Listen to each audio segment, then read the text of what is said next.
Hello dear students, welcome to the digital learning platform of Winsome International School. So today we will discuss the question answer of your class 6 chapter number 2. How the dog found himself a new master. मैंने chapter पहले पढ़ा था, अब हम करेंगे इसके question answer. तो चलिए आगे चलते हैं. क्या है वर्किंग विद द टेक्स्ट, जो कि आपके बुक के पेज नंबर 21 पर है. आप उसके अंदर देखेंगे. फर्स्ट क्वेश्चन आपको दिया गया है, why did the dog feel the need of a master. उस डॉग को क्यों फील हुआ कि उसको एक नए मास्टर की, एक नए मालिक की जरूरत है. The dog was sick and tired of going about alone in search of food. Dog क्या रहता था, बीमार रहता था. बीमार रहने का मतलब उसको हमेशा ये डर लगा रहता था कि कोई भी उसको कभी भी मार सकता है, क्योंकि वो वीक था. तो उसको ये लगता था कि क्या होगा, कभी भी उसको कोई भी मार सकता है. और उसको खाने के लिए बहुत ज्यादा सफर करना पड़ता था, अकेला उसको घूमने रहना पड़ता था. And he did not feel safe, उसको फील सेफ नहीं होता था, अपने आप को वो सुरक्षित या फिर सेफ फील नहीं करता था. So he decided to have a master, इसलिए उसने डिसाइड किया कि उसको उससे ज्यादा कोई स्ट्रॉन्गर मालिक की या मास्टर की जरूरत है. क्वेश्चन नंबर सेकंड है, who did the first choose as his master, why did he leave that master. सबसे पहले उसने किसको अपना मास्टर चूज किया और उसके बाद में उसने उस मास्टर को क्यों छोड़ दिया. The dog first chose a wolf as his master. सबसे पहले डॉग ने एक वॉल्फ को, एक भेड़िए को अपना मास्टर चूज किया था. और but he found the wolf afraid of the bear. लेकिन जब उसने देखा कि वो जो वॉल्फ है, जो वो भेड़िया था, वो भालू से डर गया था. क्यों. So he left the company of the wolf. क्योंकि उसको लगा था कि जो बेयर है वो क्या है, वुल्फ से ज्यादा स्ट्रॉन्गर है, ज्यादा ताकतवर है. इसलिए वो क्या करता है, वुल्फ को छोड़ करके बेयर की तरफ या फिर भालू के लिए चला जाता है. थर्ड है, who did the choose next. और बियर के बाद में, इसके बाद में उसने किसको चूज किया, किसको अपना मास्टर बनाया. Next the dog chose a bear as his master because he was stronger than the wolf. वही वाले क्वेश्चन का दूसरा पार्ट समझ लीजिए. क्या हो गया कि वुल्फ के बाद में उसने किसको चूज किया था, वुल्फ के बाद में उसने बियर को चूज किया था, भालू को चूज किया था, क्योंकि भालू जो था वो वुल्फ से ज्यादा स्ट्रॉन्गर था. Why did he serve the lion for a long time. Why did he serve? उसने क्यों सर्व किया, उसने वो क्यों रहा लॉयन के साथ में इतने टाइम तक, काफी लंबे समय तक वो लॉयन के साथ रहा था. और क्यों रहा था वो. The dog serve the lion for a long time because he had no complain against him. Dog उस लॉयन के साथ में काफी टाइम तक रहा था क्योंकि उसको उससे कोई कंप्लेन नहीं थी. क्योंकि टाइगर क्या होता है, जंगल का राजा होता है, सबसे ज्यादा स्ट्रॉन्गर होता है, सबसे ज्यादा ताकतवर होता है. इसलिए काफी लंबे समय तक वो लॉयन के साथ रहा क्योंकि उसको उसके साथ सेफ फील होता था. Secondly he felt safe and secure. और सबसे पहली बात तो वो इसलिए रहा क्योंकि उससे उसको कोई शिकायत नहीं थी. दूसरी बात, वो सिक्योर और सेफ फील करता था लायन के साथ. No other wild animal dare to displease him. और क्योंकि शेर तो जंगल का राजा होता है, इसलिए कोई भी शेर का सामना नहीं कर सकता था, कोई उससे डिसएग्री नहीं करता था. इसीलिए क्या हुआ, वो डॉग काफी लंबे समय तक लायन के साथ रहा. Who did he finally chose as his master and why. और फाइनली एंड में डॉग ने किसको अपना मास्टर चुना और क्यों.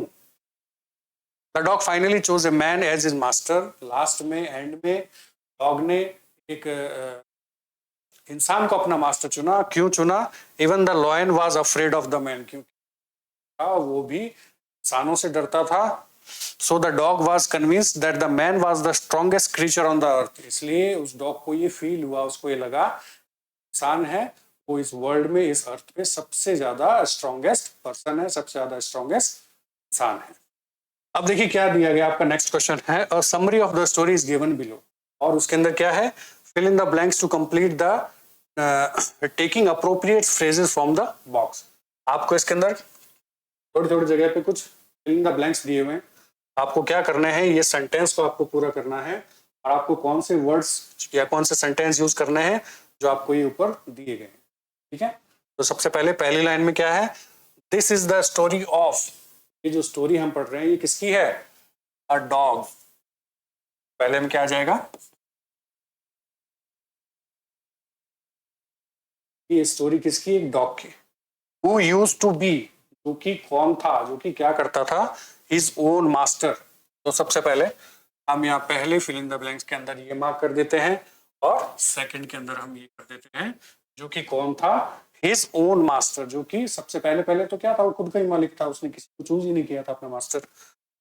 थर्ड क्या है, he decided to find a master, उसने डिसाइड किया कि वो एक ऐसे मास्टर को ढूंढेगा जो कि स्ट्रॉन्गर देन एनीवन एल्स, जो कि उस डॉग से ज्यादा या फिर किसी से भी ज्यादा स्ट्रॉन्गर हो।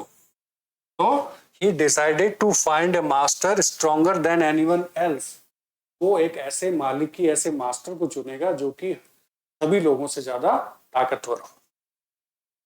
फर्स्ट ही फाउंड, जैसे कि अपन ने अभी क्वेश्चन में पढ़ा था, अपन ने आंसर में पढ़ा था कि सबसे पहले उसने अपने किसको अपना वो मास्टर चुना था, तो किसको चुना था आप लोगों को पता ही है, अ वुल्फ। फोर्थ हो जाएगा ये वाला। तो first he found a wolf but the wolf was afraid of, लेकिन वो वुल्फ किससे डरता था, ये भी अपन ने अभी आंसर में पढ़ा था, किससे पढ़ता था, डरता था वो बियर से। फिफ्थ में आ जाएगा बियर, भालू से। After some time the dog met, और कुछ समय बाद वो डॉग जो है वो किससे मिलता है, देखिए सबसे पहले क्या हुआ, the but the dog was afraid of, वो डॉग किससे डरता था, भालू से डरता था। The dog thought that the bear was, sorry ये वाला हम भूल गए हैं, तो उस डॉग ने सोचा कि जो भालू है वो कौन है, भालू है वो कौन है, द स्ट्रॉन्गेस्ट ऑफ ऑल, है ना, ये होगा इसके अंदर। उस डॉग ने सोचा कि भालू जो है वो सबसे ज्यादा ताकतवर है। After some time the dog met, और उसके बाद भालू किससे मिला था, लायन से मिला था क्या, हाँ लायन से मिला था, साथ में आ जाएगा lion. One day he realise the lion was, और उसके बाद में उसको रियलाइज हुआ कि जो लॉयन कौन है, अफ्रेड ऑफ मैन, है ना। उसको एक दिन रियलाइज होता है कि जो वो लॉयन है वो भी किससे डरता है, इंसानों से डरता है। To this day the dog remains man best friend, उस दिन के बाद में क्या हुआ, वो डॉग है वो इंसानों के साथ ही रहा। तो ये हो गया आपके सारे आंसर, ये आपको आंसर के साथ में ये वाला पूरा पैराग्राफ दिया गया है, तो आप इसको देख लेना। अगला है वर्किंग विद द लैंग्वेज, जो कि आपके पेज नंबर 22 बुक के अंदर दिया गया है। क्या है ये question, each word in the box given below indicates a large number of, आपके सामने ये वर्ड्स दिए गए हैं, क्योंकि इनका अगर बहुत सारा ग्रुप हो तो फिर इनको क्या बोलेंगे हम लोग। For example herd of cows refers to many cows, इस स्टोरी में भी पढ़ा था कि क्या हो रहा था कि जब वो भालू है और जब डॉग मिल जाता है, भालू और डॉग जब एक दूसरे के साथ मिल जाते हैं तब वो क्या ढूंढने जाते हैं, हर्ड ऑफ काव, है ना, गायों का एक झुंड ढूंढने। तो ऐसे ही आपको एक एग्जांपल दिया गया है कि अ हर्ड ऑफ काउस, गायों का एक झुंड, जिसको हम क्या बोलेंगे, मैनी काउ, जिसमें बहुत सारी गाय हो उसको अपन क्या बोलेंगे, अ हर्ड ऑफ काउस। तो ऐसे ही आपको खूब सारे यहाँ पे वर्ड्स दिए गए हैं, है ना, जो कि काफी न्यूमरस संख्या में है, जो कि खूब सारे होते हैं, उनके लिए हम इनमें से कौन सा वर्ड चूज करेंगे वो आइए हम इसके अंदर देखते हैं। देखिए खूब सारे अगर शिप होंगे तो हम लोग उसको क्या बोलेंगे, फ्लीट, तो इसके अंदर क्या आएगा, फ्लीट। खूब सारे अगर शिप होते हैं तो उसको हम लोग तो फ्लीट ऑफ शिप्स, ठीक है। अब फ्लावर्स, तो खूब सारे फ्लावर्स हमारे सामने, खूब सारे फूल होंगे हमारे सामने, क्या होगा, फूलों का एक गुच्छा होगा, और फूलों के गुच्छे को हम लोग क्या बोलेंगे, पंच,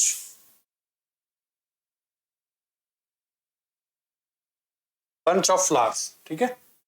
ऑफ चिक्स, चिक्स क्या होते हैं, किसी बर्ड के छोटे बच्चे, मुर्गी के छोटे बच्चे होते हैं, उनको हम क्या बोलते हैं, चिक्स, तो उनका क्या होगा, ब्रूड। खूब सारे पक्षी के छोटे बच्चों को हम लोग क्या बोलेंगे, ब्रूड, हो गया ब्रूड। फोर्थ है a dash of cattle, cattle का मतलब गाय या भैंस के जो छोटे बच्चे होते हैं, एनिमल्स के जो छोटे बच्चे होते हैं उनको कैटल। तो उनके हम अगर ग्रुप की बात करें तो उसको क्या बोलेंगे, हर्ड। जैसे कि आपको यहाँ दिया गया है कि अगर गायों के झुंड को अपन हर्ड बोलेंगे तो उन छोटे बच्चों के झुंड को भी हम लोग क्या बोलेंगे, heard.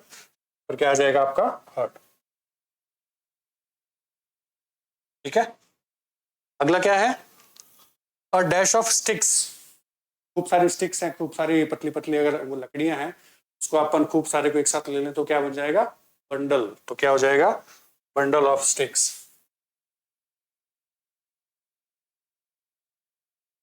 Bundle of sticks. Sixth है अ डैश ऑफ शीप, भेड़ों के अगर खूब सारा अगर झुंड है तो हम लोग क्या बोलेंगे, फ्लोक। भेड़ों के झुंड को हम लोग बोलेंगे फ्लोक। फिश, खूब सारे फिशेज हैं एक साथ तो उसको हम लोग क्या बोलेंगे, स्कूल। आप लोग सोचेंगे कि सर स्कूल तो हम जहां पढ़ते हैं वो होता है, लेकिन फिशेज के ग्रुप को भी हम लोग क्या बोलेंगे, स्कूल।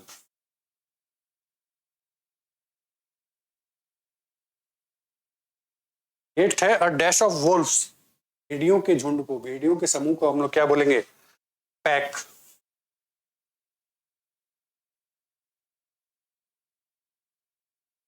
तो भी आपके आंसर्स। आगे चलते हैं। Make nouns from the words given below by adding S और टी, और some words we need to add just T Y और वाई। आपके सामने यहाँ कुछ वर्ड्स दिए गए हैं, ठीक है, लेकिन इनके आगे आपको क्या ऐड करना है, या तो एन ई डबल एस, या फिर आई टी वाई, या फिर कुछ ऐसे वर्ड्स हैं जिसके अंदर सिर्फ आपको टी वाई या फिर वाई ऐड करना है। आपको पता होना चाहिए कि कौन से वर्ड्स के पीछे एन ई डबल एस होगा, आई टी वाई होगा, वाई होगा, या ओनली टी वाई होगा। तो यहाँ पे आपके आंसर भी दिए गए हैं, हम लोग क्वेश्चन में भी इसको समझ लेते हैं। ऑनेस्ट है, ऑनेस्ट को हम लोग क्या बोलते हैं, ऑनेस्टी बोलते हैं ना, तो यहाँ पे ऑनेस्ट तक लिखा हुआ है तो इसके पीछे क्या आ जाएगा, ओनली वाई, तो वाई लग के क्या हो जाएगा, ऑनेस्टी। सेकंड है काइंड। अब काइंड के आगे क्या लगाएंगे अपन, काइंड के आगे ना तो अपन आई टी वाई लगा सकते हैं, ना टी वाई लगा सकते हैं, ना ही वाई लगा सकते हैं, तो इसके आगे क्या हो जाएगा, नेस। अगर नेस लगा देंगे तो क्या बन जाएगा, काइंडनेस। ठीक है। थर्ड है आपका क्रूअल। अब क्रूअल के आगे अपन क्या लगाएंगे तो क्या वर्ड बन जाएगा, क्रूअल्टी। तो इसके आगे हम अगर टी वाई लगा देते हैं तो ये क्या बन जाएगा, क्रूअल्टी। काम, काम के आगे हम लोग लगाएंगे नेस, तो ये क्या हो जाएगा, commonness, N E plus. Sad, same, ness, क्या बन जाएगा, सैडनेस। एक्टिव, एक्टिव क्या होता है, एक्टिव के आगे हम क्या लगाएंगे, क्या वो अपने क्या बन जाएगा, एक्टिविटी। तो यहां से ई हट जाएगा और आई टी वाई लग जाएगा। आई टी वाई लगने से क्या हो गया, एक्टिविटी। ठीक है। सेवंथ है आपका क्रिएटिव। सेम जैसे एक्टिविटी किया था वैसे ही क्रिएटिव, तो क्रिएटिव में भी क्या हो जाएगा, ई हट जाएगा और आई टी वाई, तो क्या बन गया ये, क्रिएटिविटी। ठीक है। एट क्या है आपका, सिंसियर। सिंसियर के आगे हम क्या लगाएंगे तो क्या बन जाएगा, सिंसियरिटी। ये भी सेम है, ई को हटा दो और आई टी वाई लगा दोगे तो क्या बन जाएगा, सिंसियरिटी। चीयरफुल, चीयरफुल के आगे आप क्या लगाओगे, चीयरफुलनेस। क्या, तो यहाँ पे सिर्फ हमको एन ई एस लिखना है, क्या हो गया, चीयरफुलनेस। अगला है बिटर।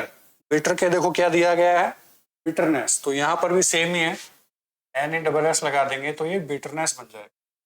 सेंसिटिव, सेंसिटिव इसकी तरह है क्रिएटिव, सेंसिटिव, या फिर जैसे अपन ने पहले किया था, कौन सा किया था अपन ने पहले, जिसके आगे अपन ने टी हटा के वो लगाया था, हाँ यही दोनों है।